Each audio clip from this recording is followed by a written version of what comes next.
সৈয়দুস শুহাদা শহীদে কারবালা ইমাম হুসাইন রাদিয়াল্লাহু তাআলা আনহু ওনার শাহাদাতের পর সারা মুসলিম বিশ্বের মধ্যে যে বিশৃঙ্খলা নেমে আসলো, যে মানুষ তখন বুঝতে পারছে যে হকের উপর কারা ছিল আর মিথ্যার উপর কারা ছিল।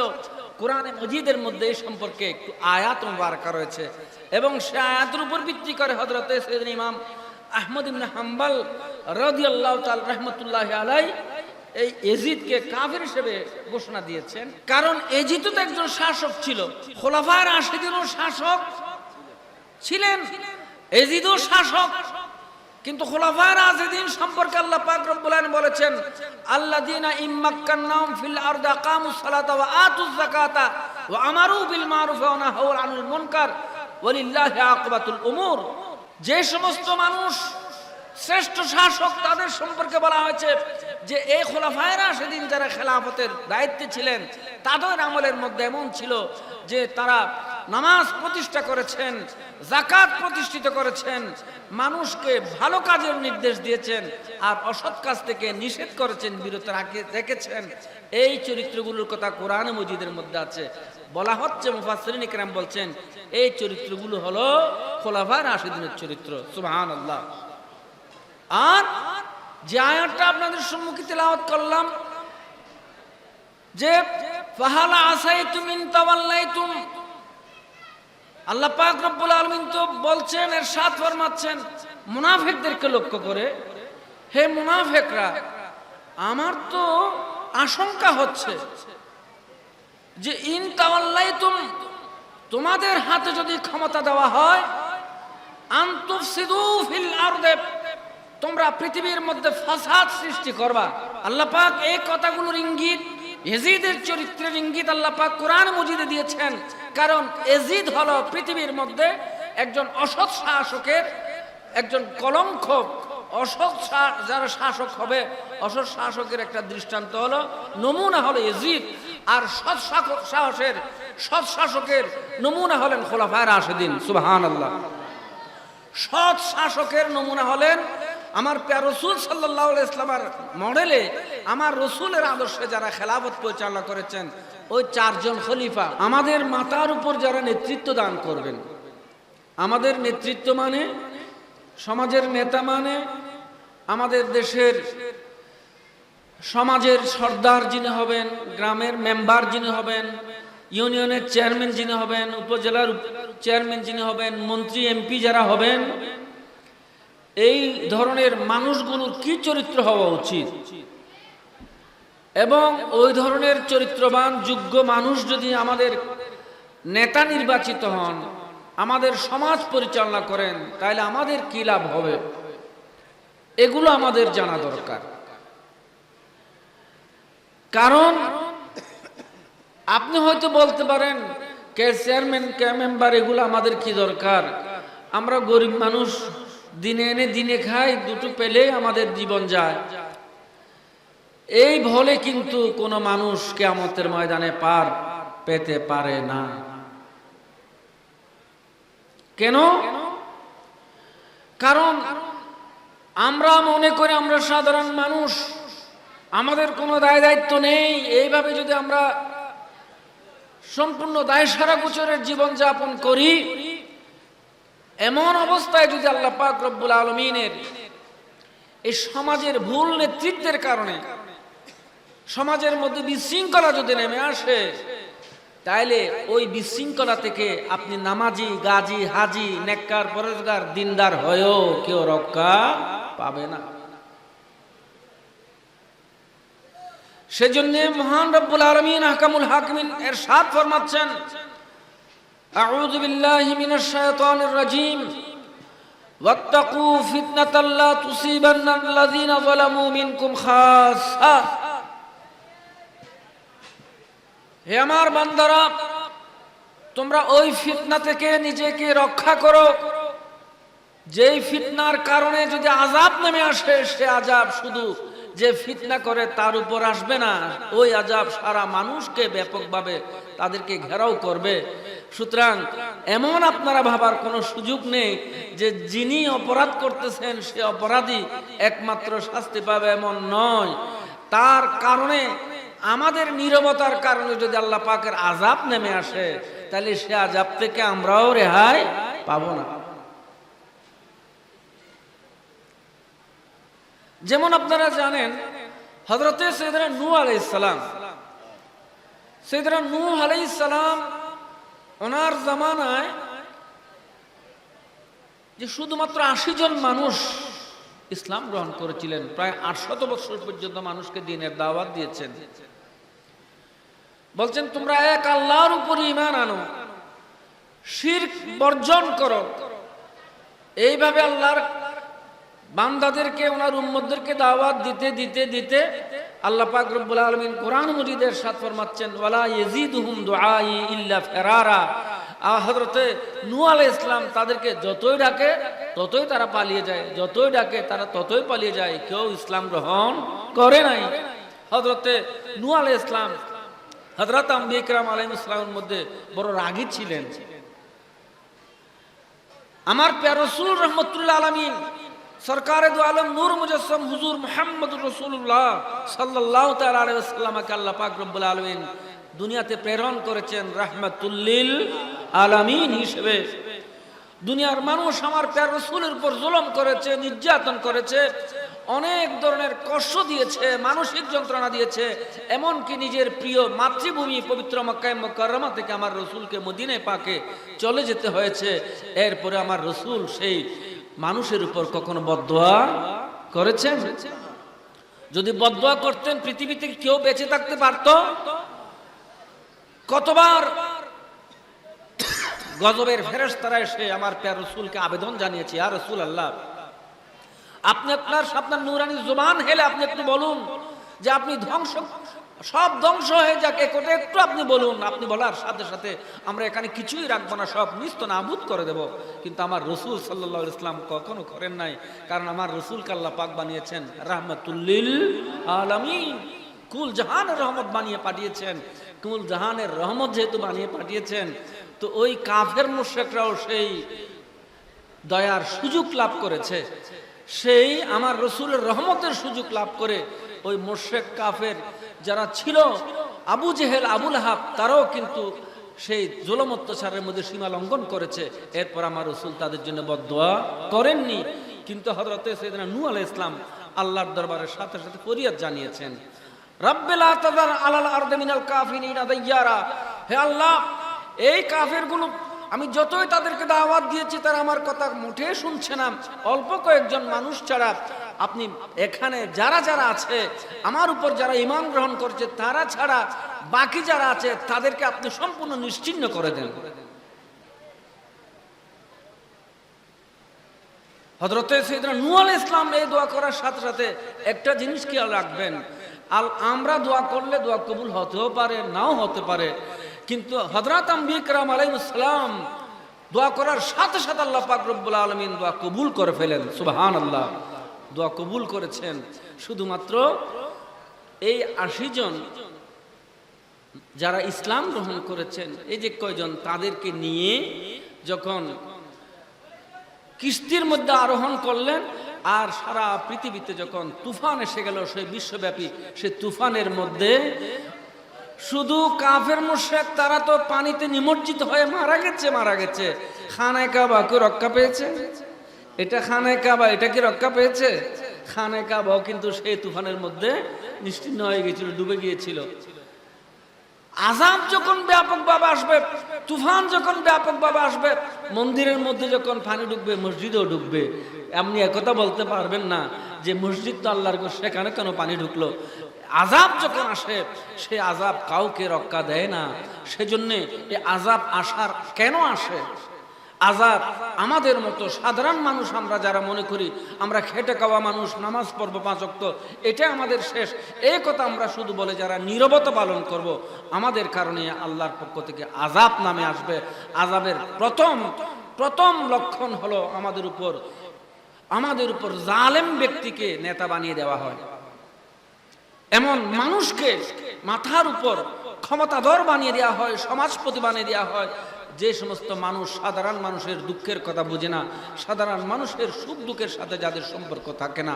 সেজন্য আল্লাহ পাক রব্বুল আলামিন কালামে মজিদের সাথ ফরমাচ্ছেন, ইমানদার মানুষ যারা যারা আল্লাহর পক্ষ থেকে, আল্লাহর নির্বাচিত ব্যক্তি, আল্লাহর মনোনীত ব্যক্তি, তাদের চরিত্র হলো আল্লাযীনা ইম্মাক্কান্নাহুম ফিল আরদি আকামুস সালাতা ওয়া আতাউজ যাকাতা ওয়া আমারু বিল মারুফি ওয়া নাহাউ আনিল মুনকার ওয়ালিল্লাহি আকিবাতুল উমুর। আল্লাযীনা ইম্মাক্কান্নাহুম ফিল আরদি, সত্যিকার অর্থে যারা আল্লাহর প্রিয় ব্যক্তি, আল্লাহ পাক রব্বুল আলামিনের রহমতের পাত্র হওয়ার যোগ্য, ওই সমস্ত মানুষদেরকে যদি নেতৃত্ব দেওয়া হয়, তাদেরকে যখন ক্ষমতায় বসানো হয়, তাদের প্রথম কাজ হলো আকামুস সালাত, তারা নামাজ কায়েম করবে, নামাজ কায়েমের ব্যবস্থা করবে। ওয়া আতুজ যাকাত, তারা যাকাত প্রদান করবে। যারা সত্যিকার অর্থে আল্লাহর প্রিয় ব্যক্তি, তারা যদি ক্ষমতায় অধিষ্ঠিত হয়, সমাজের নেতৃত্বের মধ্যে যদি তারা আসেন, তাদের কাজ হলো তারা প্রথমে নামাজটা ঠিক করবে, নিজেও নামাজ পড়বে, এলাকার মানুষ যারা তাদেরকেও নামাজের প্রতি উদ্বুদ্ধ করবে। এটা শুধু আলেম ওলামার কাজ নয়, শুধু আলেমদের কাজ এমন নয়, ওনাদেরকে পবিত্র চরিত্রের অধিকারী হয়ে তাদেরকে নামাজি হতে হবে, যাকাত প্রদানকারী হতে হবে, এবং সর্বোপরি আমারু বিল মারুফ ওয়া নাহাউ আনিল মুনকার, তারা মানুষকে ভালো কাজের নির্দেশদাতা হতে হবে এবং অসৎ কাজ থেকে বাধাদাতা হবে, নিষেধকারী হতে হবে তাদেরকে।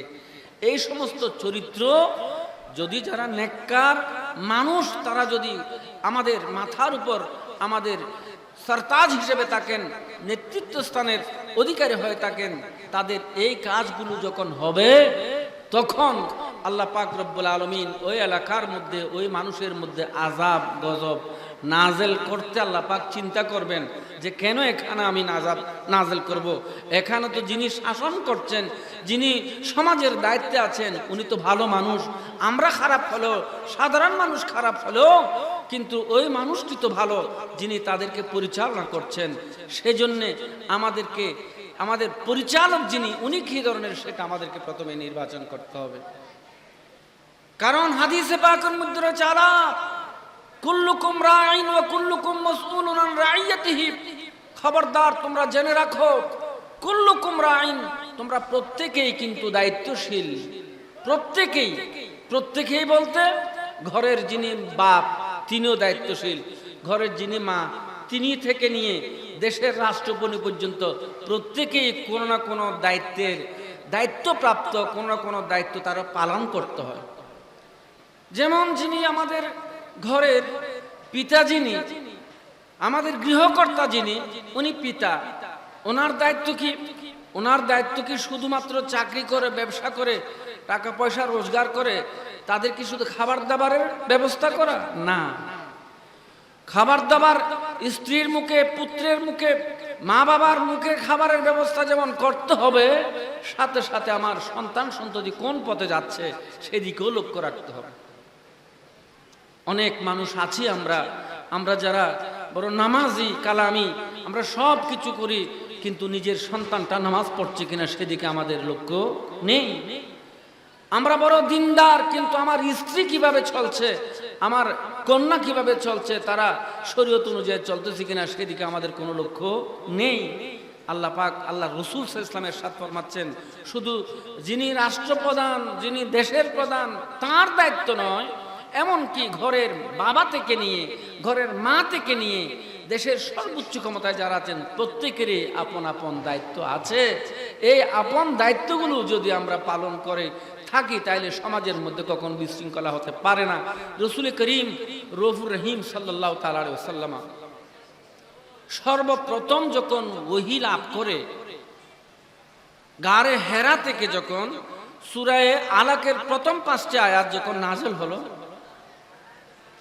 এই 5টি আয়াত নিয়ে উনি যখন গারে হেরা থেকে ছুটে আসলেন মক্কা শরীফের মধ্যে, নিজের ঘরে, নিজের দৌলত সারা আকদসের মধ্যে যখন ফিরে আসলেন তখন কাঁপুনি ধরেছে, আমার শরীরের মধ্যে কাঁপতেছিল।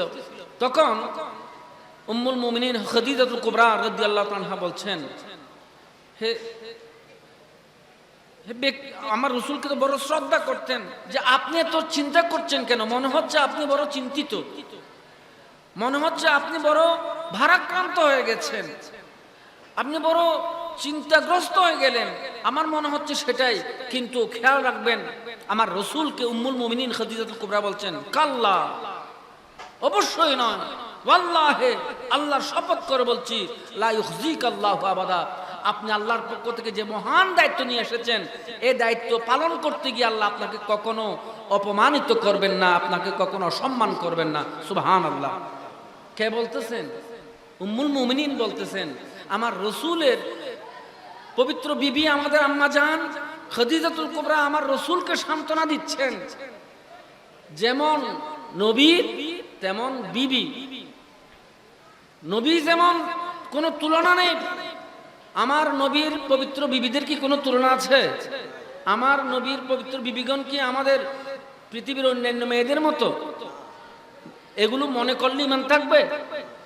আমার নবীকে যেমন মানুষের সাথে সাধারণ মানুষের মতো মনে করলে যেমন ইমান থাকবে না, অনুরূপভাবে আমার রাসূলের পবিত্র বিবিগণকে যদি সাধারণ মহিলার মতো মনে করা হয়, ইমান থাকবে? থাকবে না। এটা কোরআনে পাকের নির্দেশ। ইয়া নিসা আন-নবী লাস্তুন্না কাআহাদিন মিনান নিসা, আল্লাহ পাক রব্বুল আলামিন তো কোরআনে পাকের মধ্যে স্পষ্ট বলে দিয়েছেন যে আপনারা অন্য কোনো সাধারণ নারীর মতো নন। সুতরাং আমার রাসূল যেমন শ্রেষ্ঠ, আমার প্যারা হাবিব সাল্লাল্লাহু আলাইহি ওয়াসাল্লামের বিবিরাও শ্রেষ্ঠ। সেজন্য আমার রাসূলের পাশে এসে দাঁড়ালেন সর্বপ্রথম উম্মুল মুমিনিন খাদিজাতুল কুবরা রাদিয়াল্লাহু তাআলা। উনি কি বলছেন জানেন? আপনাকে খবর, আমি শপথ করে বলছি, আপনাকে চিন্তা করতে হবে কেন? আপনি এত বিরাট দায়িত্ব নিয়ে এসেছেন, আল্লাহ পাক আপনার উপর ওহী নাযিল করতে আরম্ভ করলো, আপনি চিন্তিত হওয়ার তো কোনো কারণ নেই। আমি শপথ করে বলতে পারবো, আল্লাহ আপনাকে কখনো বেইজ্জত করবে না। কেন? আমার যে রাসূল সারা পৃথিবীর মানুষকে সান্ত্বনা দেয়, সারা পৃথিবীর মানুষকে নসিহত করে, আর আমার রাসূলের পাশে এসে দাঁড়ালেন উম্মুল মুমিনিন, আমার রাসূলকে সান্ত্বনা দিচ্ছেন। তাদেরকে বলা হয়তো জীবন সঙ্গিনী। জীবনের কঠিন মুহূর্তে যারা সঙ্গ দেয়, সাহস যোগায়। বলছেন কেন? ইন্নাকা লা তাসিলুর রাহমা। কারণ মানুষ বেইজ্জত হওয়ার জন্য কতগুলো চরিত্র থাকতে হয়। আপনার মধ্যে তো এই ধরনের কোনো চরিত্র নেই। আপনার মধ্যে চরিত্র হলো এমন কতগুলো পবিত্র চরিত্র, যেগুলো থাকলে সারা পৃথিবীর মানুষ তাদেরকে শ্রদ্ধা করতে বাধ্য হয়। এক নাম্বার হলো ইন্নাকা লা তাসিলুর রাহমা। হে রাসূল সাল্লাল্লাহু আলাইহি ওয়াসাল্লাম, আপনি অবশ্যই আত্মীয়তার বন্ধন রক্ষা করে চলেন, আত্মীয়তার বন্ধন আপনি বজায় রাখেন, আত্মীয়তার সম্পর্ক আপনি বজায় রাখেন। প্রথম আপনার গুণ হলো আমার রাসূল সাল্লাল্লাহু আলাইহি ওয়াসাল্লাম কখনো আত্মীয়দেরকে কখনো প্রকার অসম্মান করেন নাই। আমার রাসূল সব সময় আত্মীয়তার সম্পর্ক বজায় রেখেছেন। কেমন ভাবে বজায় রেখেছেন? আমার রাসূলের যে পবিত্র কবিলা, আমার রাসূলের যে গোত্র, সেই গোত্রের মানুষ যে যেভাবে সম্মান পাওয়া দরকার তাকে ঠিক সেভাবে সম্মান দিয়েছেন। চাচাকে চাচার মতো সম্মান দিয়েছেন। আমার রাসূলের ফুফিদেরকে ফুফিদের মতো সম্মান দিয়েছেন। আমার রাসূল যে যতটুকু আত্মীয়তার হক পাওয়া দরকার, আমার রাসূল ঠিক সেভাবে আত্মীয়তার সম্পর্ক বজায় রাখেন। এগুলো আমাদের সমাজের মধ্যে একটা বড় বিমার হয়ে দাঁড়িয়েছে, যে মানুষ যখন বড় পদে চলে যায়, বড় কোনো দায়িত্বে চলে যায়, অথবা মানুষ যখন সম্পদশালী হয়ে যায়, আত্মীয় স্বজনের মধ্যে গরিব গোরবা থাকলে তাদেরকে আর চিনে না। এমন হয় না যে এখন সে বড় লোক হয়ে গেছে, ঢাকার মধ্যে বসবাস করে, ফ্ল্যাটের মধ্যে থাকে, আর আত্মীয় স্বজন সবাই তো আর বড় লোক নয়, গরিব গোরবা দেখলে চিনলো আর তাদের সাথে কথা বলে না। এই সমস্ত মানুষগুলো কখনো সম্মানিত হতে পারে না। সে মনে করে যে আমি মনে হয় নিজে নিজে একটা সম্মানিত হলাম, কিন্তু সে জীবনের কোনো না কোনো পর্যায়ে গিয়ে সে অপমানিত হবে। কারণ সে তার আত্মীয়তার সম্পর্ক অপমানিত করেছে, নষ্ট করেছে। এরপরে বললেন ওগুলো অনেক চরিত্রের মধ্যে একটা হলো লা তাসিলুর রাহমা আত-তাকরিউদ দাইফা। আপনি আপনি মেহমানদেরকে মেহমানদারি করে থাকেন। আমার রসুল সাল্লাল্লাহু তাআলা আলাইহি সাল্লামের চেয়ে মেহমান নওয়াজ, আমার রসুলের চেয়ে অতিথিপরায়ণ ব্যক্তি পৃথিবীতে আর কখনো হতে পারে না, ছিল না, হবেও না। আমার রসুল ছিলেন সবচেয়ে বড় অতিথিপরায়ণ। আমার রসুলের ঘরের মধ্যে যদি কেউ, দৌলতখানার মধ্যে যদি কেউ মেহমান হিসেবে যান, আমার রসুল তো বলে দিয়েছেন যে 3 দিন পর্যন্ত একজন মানুষের মেহমানদারি করা সুন্নত। বিশেষ ভাবে মেহমানদারি করা, যে যা খাবার আমরা খাই মাত্র তৌফিক অনুযায়ী তাকে বিশেষভাবে খানা খাওয়ানো, এগুলো মেহমানদারি। এই মেহমানদারির এই যে বৈশিষ্ট্য চরিত্র, এগুলো আমার রসুল পাকের সাল্লাল্লাহু আলাইহি ওয়াসাল্লামের সাথে ছিল। সেজন্য বলছেন ইন্নাকা লাতাক তাসিলুর রাহমা ওয়া তাকরুদ দাইফা ওয়া তাকসিবুল মাদুম, এবং যে সমস্ত মানুষ অসহায় আপনি তাদের অসহায় মানুষের সাহায্য করেন। এভাবে বলতে বলছেন ওয়া তুঈনু আলা নওয়াইবিল হক, এবং যে সমস্ত মানুষ মুসিবতগ্রস্ত আপনি সেই মুসিবতজাদা মানুষকে সাহায্য করেন। আপনার এই যে চরিত্র, এগুলো তখনও কিন্তু আরবের লোকেরা ইসলাম গ্রহণ করেন নাই, একজনও ইসলাম গ্রহণ করেন নাই। শুধু আমার উম্মুল মুমিনিন খাদিজাতুল কুবরা রাদিয়াল্লাহু তাআলা, আর ওদিকে হযরত সিদ্দিক আকবর রাদিয়াল্লাহু তাআলা, আর ওদিকে হযরত মৌলা আলী মুশকিল কুশা শের খোদা রাদিয়াল্লাহু তাআলা, এই 3 জনেই সর্বপ্রথম ইসলাম গ্রহণ করেছেন। মহিলাদের মধ্যে সবার আগে যিনি ইসলাম গ্রহণ করেছেন তিনি হলেন উম্মুল মুমিনিন খাদিজাতুল কুবরা রাদিয়াল্লাহু তাআলা। আর বয়স্কদের মধ্যে যিনি সর্বপ্রথম ইসলাম গ্রহণ করেছেন তিনি হলেন হযরতে সাইয়েদনা আবু বকর সিদ্দিক রাদিয়াল্লাহু তাআলা। আর যুবকের মধ্যে যারা ইসলাম গ্রহণ করেছেন তাদের প্রধান হলেন হযরতে সাইয়েদনা মৌলা আলী রাদিয়াল্লাহু তাআলা। সবাই বলি সুবহানাল্লাহ। এই যে আমরা আজকে শুহাদায়ে কারবালার স্মরণে এই ঐতিহাসিক দক্ষিণ এশিয়ার এই মাহফিলের মধ্যে আমাদের অনেক কিছু শিকার আছে। উলামায়ে ইকরাম শুধুমাত্র কারবালার ঘটনার মধ্যে আমরা সীমাবদ্ধ থাকবো এমন নয়, এই কারবালার ঘটনার মধ্যে থেকে আমাদের অনেক কিছু শিক্ষণীয় আছে। যে হযরতে সাইয়েদনা সৈয়দুশ শুহাদা শহীদে কারবালা ইমাম হুসাইন রাদিয়াল্লাহু তাআলা আনহু, ওনার শাহাদাতের পর সারা মুসলিম বিশ্বের মধ্যে যে বিশৃঙ্খলা নেমে আসলো, যে মানুষ তখন বুঝতে পারছে যে হকের উপর কারা ছিল আর মিথ্যার উপর কারা ছিল। কোরআনে মজিদের মধ্যে এই সম্পর্কে একটু আয়াত মুবারাকা রয়েছে, এবং সেই আয়াতের উপর ভিত্তি করে হযরতে সাইয়েদনা ইমাম আহমদ ইবনে হাম্বল রাদিয়াল্লাহু তাআলা রাহমাতুল্লাহি আলাইহি এই ইয়াজিদকে কাফির হিসেবে ঘোষণা দিয়েছেন। কারণ ইয়াজিদ তো একজন শাসক ছিল, খোলাফায়ে রাশিদিনও শাসক ছিলেন, ইয়াজিদও শাসক, কিন্তু খোলাফায়ে রাশিদিন সম্পর্কে আল্লাহ পাক রব্বুল আলামিন বলেছেন আল্লাযীনা ইম্মাক্কান্নাহুম ফিল আরদি আকামুস সালাতা ওয়া আতুজ যাকাতা ওয়া আমারু বিল মারুফ ওয়া নাহাউ আনিল মুনকার ওয়ালিল্লাহি আকিবাতুল উমুর।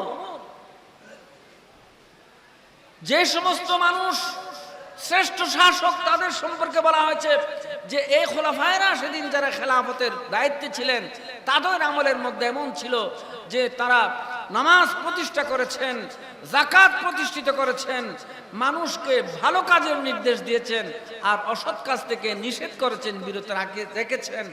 এই চরিত্রগুলোর কথা কোরআনে মজিদের মধ্যে আছে। বলা হচ্ছে, মুফাসসিরিন ইকরাম বলছেন এই চরিত্রগুলো হলো খোলাফায়ে রাশিদিনের চরিত্র। সুবহানাল্লাহ। আর যে আয়াতটা আপনাদের সম্মুখে তেলাওয়াত করলাম যে ফাহালা আসাইতুম ইন তাওয়াল্লাইতুম, আল্লাহ পাক রব্বুল আলামিন তো বলছেন, ইরশাদ ফরমাচ্ছেন মুনাফিকদেরকে লক্ষ্য করে, হে মুনাফিকরা, আমার তো আশঙ্কা হচ্ছে যে ইন তাওয়াল্লাইতুম, তোমাদের হাতে যদি ক্ষমতা দেওয়া হয়, আন তুফসিদু ফিল আরদি, তোমরা পৃথিবীর মধ্যে ফাসাদ সৃষ্টি করবা। আল্লাহ পাক এই কথাগুলোর ইঙ্গিত, ইয়াজিদের চরিত্রের ইঙ্গিত আল্লাহ পাক কোরআন মজিদে দিয়েছেন। কারণ ইয়াজিদ হলো পৃথিবীর মধ্যে একজন অসৎ শাসকের একজন কলঙ্ক। অসৎ যারা শাসক হবে, অসৎ শাসকের একটা দৃষ্টান্ত হলো, নমুনা হলো ইয়াজিদ। আর সৎ শাসকের নমুনা হলেন খোলাফায়ে রাশিদিন। সুবহানাল্লাহ। সৎ শাসকের নমুনা হলেন আমার প্রিয় রাসূল সাল্লাল্লাহু আলাইহি ওয়াসাল্লামের মডেলে আমার রাসূলের আদর্শে যারা খেলাফত পরিচালনা করেছেন ওই চারজন খলিফা, হযরত সাইয়েদনা সিদ্দিক আকবর রাদিয়াল্লাহু তাআলা আনহু, হযরত সাইয়েদনা ফারুক আজম রাদিয়াল্লাহু তাআলা আনহু, হযরত সাইয়েদনা উসমান গনি যিন নুরাইন রাদিয়াল্লাহু তাআলা আনহু, হযরত সাইয়েদনা মৌলা আলী শের খুদা রাদিয়াল্লাহু তাআলা আনহু, হযরত সিদ্দিক আকবরের যে উত্তম শাসক, ওনাকে যখন খেলাফতের দায়িত্ব দেওয়া হয়েছে, খেলাফতের দায়িত্ব যেদিন ওনার উপর অর্পণ করা হয়েছে, সকলে বায়াত গ্রহণ করেছেন। ওই দিন সকালে দেখা যাচ্ছে হযরতে সিদ্দিক আকবর রাদিয়াল্লাহু তাআলা মাথার মধ্যে কাপড়ের গাইট নিয়ে রাস্তায় বের হয়ে গেছেন। ওমর ইবনুল খাত্তাব বলতেছেন, খলিফাতুল মুসলিমিন আপনি কি করছেন? বলতে না কি করব? বলতে আপনি না খলিফা? বলতে হ্যাঁ খলিফা বানাইছেন। তো আপনি মাথায় কাপড়ের গাইট নিয়ে কোথায় যাচ্ছেন? বলছে মাথায়, আমার তো এটা নতুন কাজ না, এটা তো আমার কাপড়ের ব্যবসা আগে থেকে। আমি মাথায় কাপড়ের গার্ড নিয়ে বাজারে যাই, আমি আজকেও বাজারে চলে যাচ্ছি। আমাকে খলিফাতুল মুসলিমিন নির্বাচন করেছেন, তো তা কি হয়েছে? বলছেন আপনি খলিফা হয়ে মাথায় কাপড়ের গার্ড নিয়ে বাজারে যাচ্ছেন, আপনি যদি এভাবে বাজারে ব্যবসা করেন, কাপড় বিক্রি করেন, তাহলে খেলাফতকে পরিচালনা করবে। হযরত সাইয়েদনা সিদ্দিক আকবর বলছেন আমি খেলাফত যদি পরিচালনা করে আমার বাসা আমার ঘরকে পরিচালনা করবে, আমার তো হালাল রিজিকের প্রয়োজন আছে। সুবহানাল্লাহ। খলিফাতুল মুসলিমিন মাথায় কাপড় নিয়ে বাজারে যাচ্ছেন, তখন হযরতে সাইয়েদনা ফারুক আজম রাদিয়াল্লাহু বলছেন ঠিকই তো, উনি যদি সারাটা দিন 24 ঘন্টা যদি উনি খেলাফতের সারা মুসলিম বিশ্বের দায়িত্বগুলো পালন করে থাকেন, ওনার পরিবারের জন্য হালাল রুজির ব্যবস্থা কে করবে? তখন বলছেন খলিফাতুল মুসলিমিন আপনাকে আর বাজারে যেতে হবে না, আমাদের বাইতুল মাল থেকে আপনার পরিবারের যতটুকু খরচার প্রয়োজন আমরা সেটা বরাদ্দ করব। সুবহানাল্লাহ। এই কথা যখন বলা হলো তখন আর উনি বাজারে গিয়ে কাপড় বিক্রি করা বন্ধ করলেন। তাহলে এই যে খলিফাতুল মুসলিমিন হালাল জীবিকা অর্জন করার জন্য বাজারে যেতে ওনাদের কোনো আপত্তি নাই, বাজার করতে কোনো আপত্তি নেই, বাজারে গিয়ে জিনিস বিক্রি করতে তাদের কোনো চিন্তা নেই, আপত্তি নেই, কোনো সংকোচ বোধ নেই। এটাই হলো সত্যিকার অর্থে খোলাফায়ে রাশিদিনের মডেল। তাদেরকে ঠিক সেই চরিত্রবান করেছেন আমার প্রিয় রাসূল সাল্লাল্লাহু আলাইহি ওয়াসাল্লাম। সেজন্য তাদের প্রশংসা করা হয়েছে, আল্লাযীনা ইম্মাক্কান্নাহুম ফিল আরদি আকামুস সালাতা ওয়া আতুজ যাকাতা ওয়া আমারু বিল মা'রুফ ওয়া নাহাউ আনিল মুনকার। এই কথাগুলো, এই চরিত্রগুলো তাদের সম্পর্কে বলা হয়েছে। আর ইয়াজিদের চরিত্র সম্পর্কে যেটা বলা হয়েছে সেটা হলো ফাহাল আসাইতুম ইন তাওয়াল্লাইতুম ফিল আরদ। আল্লাহ পাক বলছেন আমার তো আশঙ্কা হচ্ছে হে মুনাফিকরা, তোমাদেরকে যদি খেলাফতের গুরু দায়িত্ব দেওয়া হয় তাহলে আনতুফসিদু ফিল আরদে, তোমরা সমাজের মধ্যে ফাসাদ সৃষ্টি করে একটা ফাসাদ বিশৃঙ্খলা সৃষ্টি করবা, শান্তি শৃঙ্খলা নষ্ট করে একটা ফাসাদ, একটা হইচই সৃষ্টি করে দেবা। এটা তো তোমাদের চরিত্র। অতুকাত্তাউ আরহামাকুম, এবং শুধু তাই নয়, এমনকি তোমরা ক্ষমতার মোহে নিজের আত্মীয়তার সম্পর্ক পর্যন্ত নষ্ট করে ফেলবা। ঠিক তাই দেখা গেল। ইয়াজিদ যখন খেলাফতের সে দায়িত্ব গ্রহণ করল, সেই ইয়াজিদের খেলাফতের সময় তার যে দায়িত্ব ছিল সে দায়িত্ব কালীন সময়ের মধ্যে সারা মুসলিম বিশ্বের মধ্যে ফাসাদ আর ফাসাদ, এমন ভাবে সে ফাসাদ সৃষ্টি করলো যে ওয়াকে হাররা নামে একটা যুদ্ধ হয়েছিল কারবালার পরে। এই হাররার যুদ্ধ মদিনা শরীফের এমন ভাবে সেখানে সে হত্যাযজ্ঞ চালালো, এমন ভাবে সেখানে যে মানুষ মারা শুরু করলো যে শেষ পর্যন্ত খোদ মদিনা শরীফের মসজিদে নববী শরীফে 3 দিন পর্যন্ত নামাজ পর্যন্ত আদায় করা হয় নাই, আজান হয় না। 3 দিন পর্যন্ত আজান হয় নাই মসজিদে নববী শরীফের মধ্যে। এবং যে মসজিদে নববী শরীফে নামাজ আদায় করলে 50,000 সওয়াব, সেখানে ঘোড়ার আস্তাবল বানা হয়েছিল, ঘোড়া রাখার খোয়ার বানানো হয়েছিল। সবাই বলে নাউজুবিল্লাহ। তাহলে ইয়াজিদ যদি ভালো হয় আমাদের দেশে কতগুলো মানুষ এজিদের পক্ষে সাফায় গায়। এজিদ মানে সারা রাত নাকি কত হাজার রাকাত নামাজ পড়তো, এই করতো সে করতো। এজিদি কিছু মানুষ আছে, কিন্তু এই এজিদি লোক সে যদি এত শত রাকাত নামাজ আদায় করে রাত্রিবেলায়, তাইলে সেই মসজিদে নববী শরীফ যেখান থেকে সারা পৃথিবীতে নামাজ চালু হয়েছে, সেই মসজিদে নববী শরীফ 3 দিন পর্যন্ত কেন আজান পর্যন্ত হয় নাই? এবং 3 দিন পর্যন্ত আজান হয় নাই, কিন্তু রোজায় শরীফ, রোজায় পাক আমার প্রিয় রাসূল সাল্লাল্লাহু আলাইহি ওয়াসাল্লামের সেই রোজা শরীফ থেকে গায়েবী আজানের আওয়াজ শোনা যেত। দেখা গেল যে আমার রাসূল সাল্লাল্লাহু আলাইহি ওয়াসাল্লাম রোজায় পাকে আজানও দিয়েছেন, নামাজও আদায় করেছেন। সুবহানাল্লাহ। অথচ আমার রাসূল তো এর আগে পর্দা করেছেন। তাহলে ইয়াজিদের যে শাসন, এই ইয়াজিদের শাসনের নমুনা হলো আনতুফসিদু ফিল আরদি ওয়া তুকাত্তিউ আরহামাকুম। অথচ হযরতে সাইয়েদনা ইমাম হুসাইন রাদিয়াল্লাহু তাআলা সম্পর্কে আমার রাসূল আগেই তো ওয়াদা নিয়েছেন, যে বলেছেন আহাব্বাল্লাহ মান আহাব্বা হুসাইনান, যে সাইয়েদনা ইমাম হুসাইনকে মহব্বত করলো সে যেন আল্লাহকে মহব্বত করলো। সুবহানাল্লাহ। ইমাম হুসাইনকে যে মহব্বত করলো সে আল্লাহকে ভালোবাসলো। সে মহব্বতের পাত্র যিনি হবার কথা, তার উপর সে ছুরি চালাতে, খঞ্জর চালাতে দ্বিধাবোধ করে নাই, তাহলে তার কি ঈমান আছে? সেই ইয়াজিদ হযরত সাইয়েদনা ইমাম হুসাইন রাদিয়াল্লাহু তাআলার উপর যে আচরণ করলো, অথচ কোরআন মজিদ আল্লাহ পাক বলছেন খবরদার আহলে বাইতে রাসূলের প্রতি তোমাদের কি আচরণ থাকতে হবে? লা আসআলুকুম আলাইহি আজরা ইল্লাল মাওয়াদ্দাতা ফিল কুরবা। তাদের প্রতি মহব্বতের সম্পর্ক রাখতে হবে। যাদের প্রতি মহব্বতের সম্পর্ক রাখার জন্য নির্দেশ দেওয়া হয়েছে, সেই আহলে বাইতে রাসূল সাল্লাল্লাহু আলাইহি সাল্লামের সাথে সে নির্মম আচরণ করলো, অত্যন্ত বর্বর আচরণ করলো। তাইলে কোরআনে পাকের মধ্যে যে মুনাফিকের চরিত্র দেওয়া হয়েছে, সে মুনাফিকের চরিত্রের সাথে বরাবর মিলে গেছে ইয়াজিদের চরিত্রের সাথে। সবাই বলে নাউজুবিল্লাহ। আল্লাহ পাক সেজন্য বলেছেন উলাইকাল্লাযীনা লাআনাহুমুল্লাহ, এই সমস্ত ব্যক্তি যারা, তাদের উপর আল্লাহর লানত। এই আয়াতের পর আল্লাহ পাক বলছে উলাইকাল্লাযীনা লাআনাহুমুল্লাহ আসাম্মাহুম ওয়া আমা আবসারাহুম, এই সমস্ত মানুষকে আল্লাহ পাক রব্বুল আলামিন অন্ধ বানিয়ে দিয়েছে। ক্ষমতা পেলে কতগুলো মানুষ অন্ধ হয়ে যায়, ভালো খারাপ কিছুই দেখে না, স্বৈর শাসক হয়ে যায়।